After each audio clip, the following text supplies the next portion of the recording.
Welcome, everyone. Very nice to be with you all today and to be exploring one of the Brahmaviharās. Now, equanimity to me is the acceptance of the truth of what is actually happening. So it's a perspective of deep acceptance and an internal sense of balance. Regardless of the apparent inequality of what we're perceiving. So it's a very particular felt sense with those components.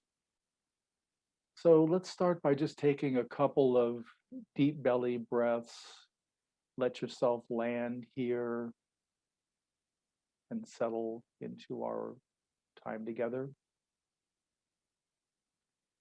Part of the benefit of working and practicing with equanimity is that it invites a foundation of connection and acceptance for whatever is arising in our perception or in our direct experience without preference.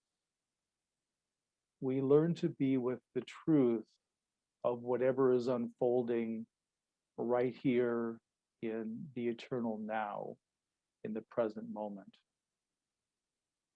To undertake upekkhā equanimity practice, it's important to have a basic understanding of karma and how karma works from the Buddhist perspective.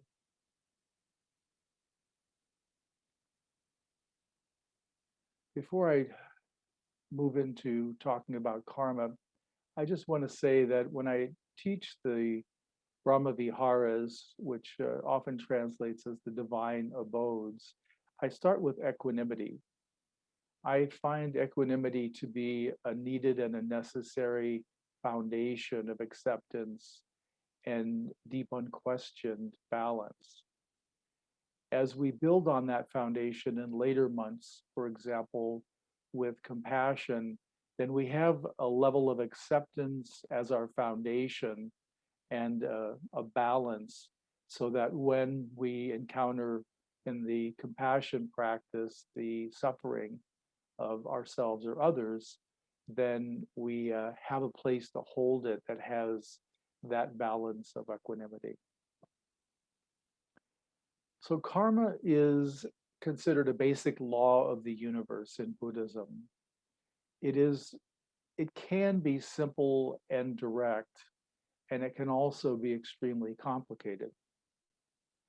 As the law of cause and effect, it's really when we engage in a certain behavior, there's going to be a natural result or consequence of that behavior.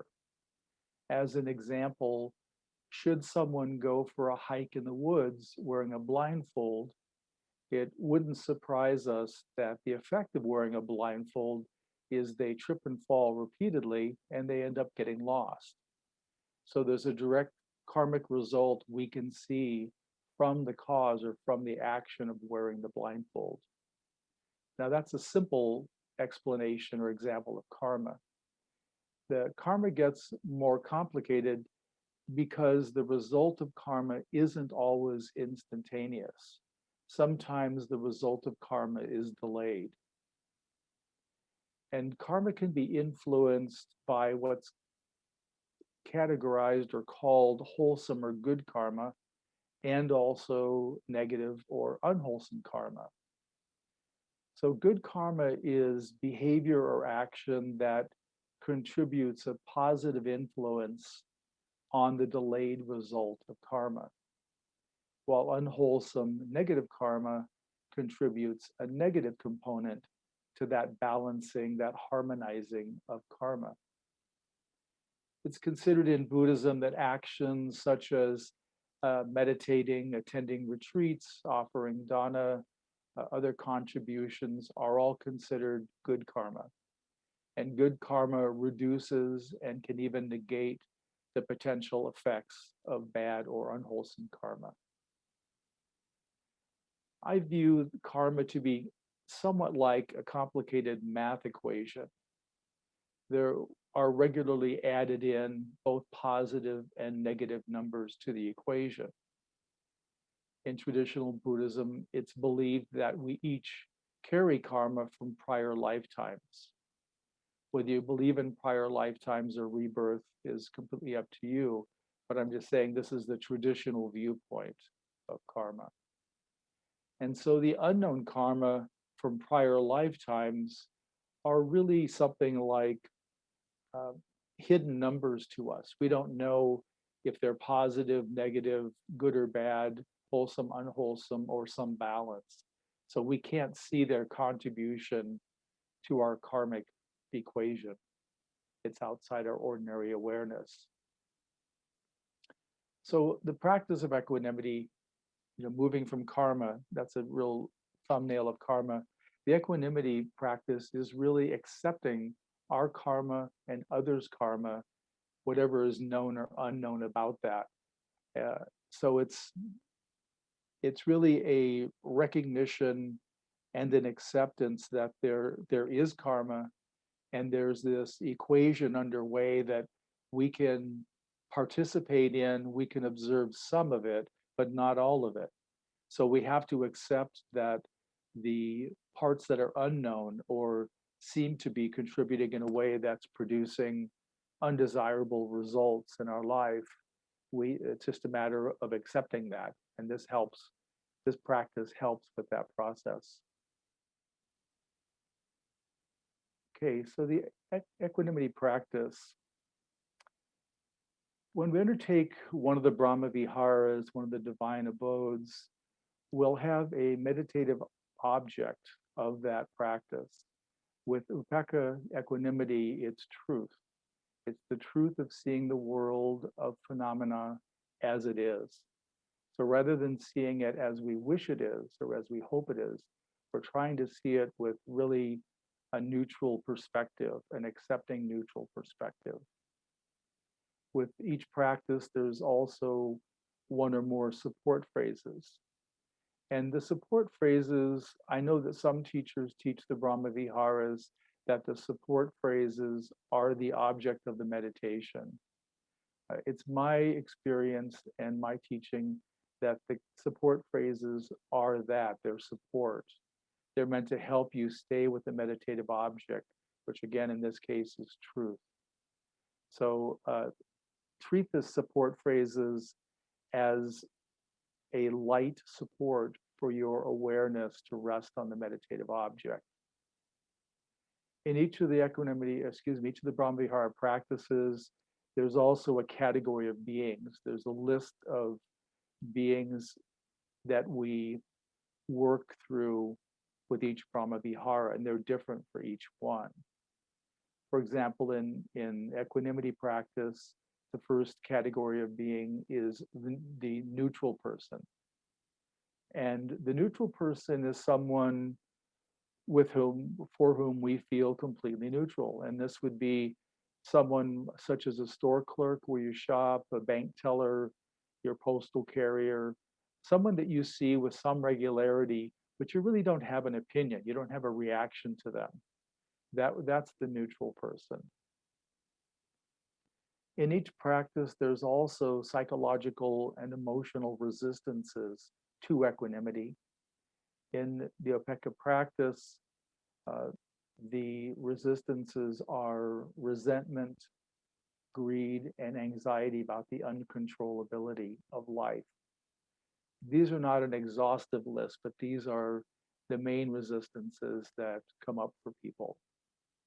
A resentment is an angry, a bitter rejection of the present moment. We feel that we're being treated unfairly. We think that there's something that's unjust about what's happening, and there's a rejection, a pushing away with some anger, maybe a little bit of rage even. The greed, we can talk about greed as being an unquenchable thirst for more. Whatever it is that we have, we want more of, or we don't have it and we want it. But it's more than just a kind of natural want. There's something that's sticky and grasping and really clinging to whatever it is that we're thirsting for. And anxiety about the uncontrollability of life, we learn as children to do our best to direct life, to try to strategize how we can be witnessed, how we can be seen in our authenticity, have that mirrored to us, and how we can be cherished for that authenticity. In fact, what we're looking for, rather than authenticity, a reflection of our authenticity, is we're wanting to have mirrored the self-image that we hold of ourselves, the way we want to be seen by others. That's what we seek in others' observation, mirroring, and cherishing of us. And because it's a self-image rather than complete reality, complete authenticity, most often we find that seeking of the other to witness and love and cherish us doesn't actually happen in the fullness that we want it. So it's a disappointment. And so that affects us, that life has this uncontrollable quality where things happen outside our control. We don't get to be the person we wish we were, we feel we are, and people don't see that in us in a way that's completely satisfactory to us. So what can appear similar to equanimity? One quality that can appear similar is indifference. There's a kind of a neutrality or a balance about indifference. The difference is with equanimity, it's a warm-hearted practice. It's a warm-hearted experience. Your heart is engaged, you're connecting, you're feeling for the neutral person that they are subject to their karma, both, again, wholesome and unwholesome. But so there's a warm-hearted engagement with the category, whoever the category of being is, while indifference has a coldness, an aloofness, a distance. There's like an uncaring, unconnected indifference towards the other person. So there's a big enough difference there that if you're practicing today and you're finding that you're connecting with the neutral person and you're repeating the phrase in this case is that all beings are heir to their karma. If you're connecting with, having the support phrase, help your awareness stay connected to that individual, then with the equanimity, there's more of a balanced acceptance, where with the indifference, there's a detachment, a disconnection, kind of a way that we don't actually care what happens to them. So it's not removing your heart from the situation. That would be the indifference. It's that your heart is engaged. So that's one way to tell. Okay, so part of the benefit of equanimity is that it really gives us a foundation for our heart and our heart practice. It's a foundation of connection, of acceptance for whatever is arising in our perception or experience in relation to the person that we're doing equanimity for. And we're learning to be with the truth of whatever is right here in this eternal now. And again, the support phrase is being heir to karma. And one important aspect of the practice is staying in the present moment and staying with the felt sense of equanimity. So again, it may feel like we're going to be doing a lot, where we're going to be getting in contact with a neutral person. So if you're a visual meditator, you'll visualize the neutral person you'll be working with, their image, and hold it in your mind's eye. If you're not someone who is comfortable doing visualization, try to capture the felt sense of that person. What's their energy? What's their vibe like? Can you imagine that you're standing near them? What would that feel like to you? So get that feeling sense of that person. We each have a particular flavor or feel. So see if you can get in contact with that. And then when you're holding that, then you want to repeat the phrase that all beings are heir to their karma or heir to their karma, something like this, that keeps you connected to that person and understanding that they're the heir to their karma. Their life circumstance, whatever's happening to them, is all a result of their karma.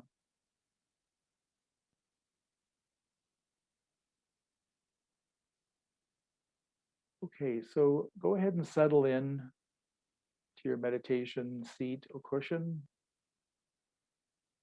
Feel your feet on the floor. If you're in a chair, really allow that sense of support coming from the building you're in, the earth supporting the building to hold, support you.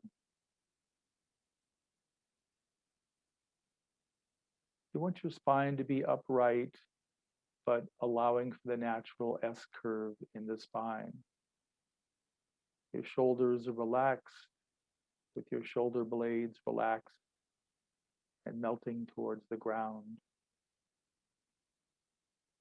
This opens the chest to allow more natural breathing.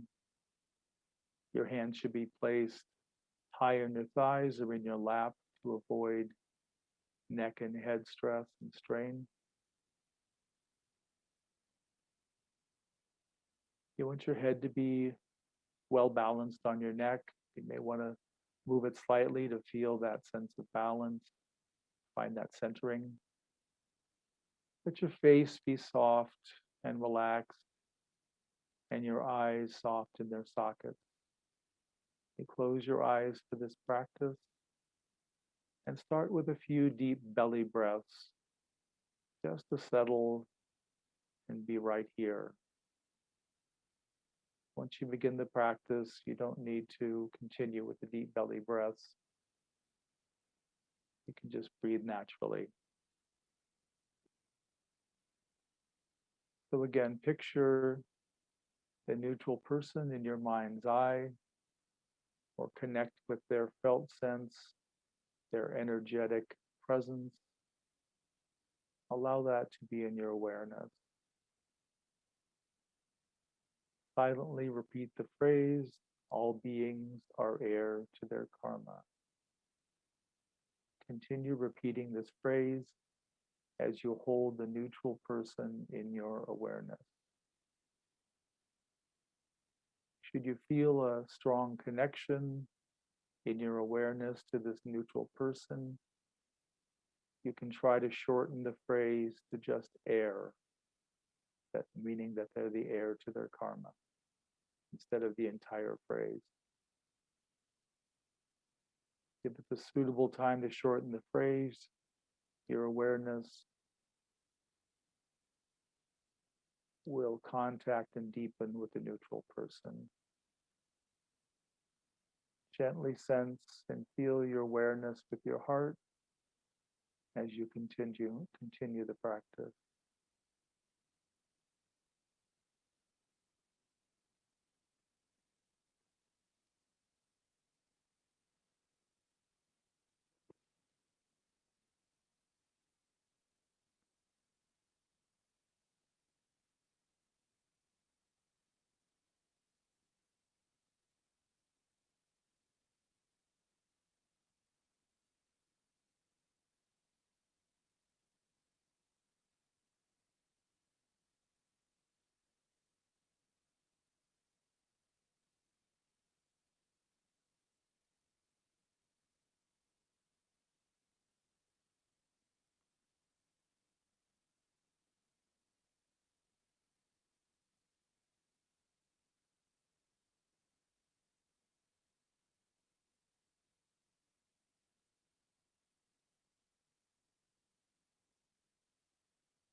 Notice if your awareness has wandered from your neutral person.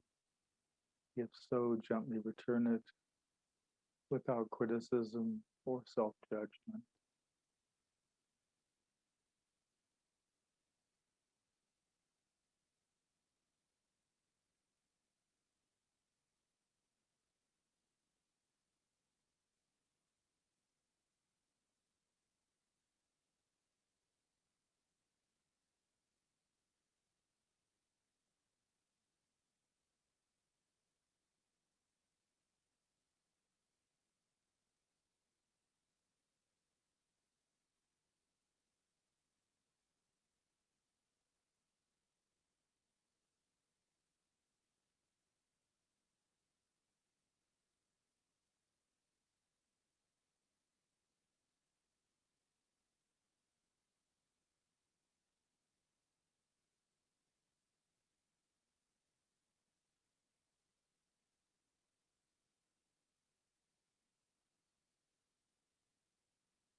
If your awareness has wandered from your neutral person, gently return it.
In these last few moments before I ring the bell, see if your awareness can stay close to the neutral person who was heir to their karma.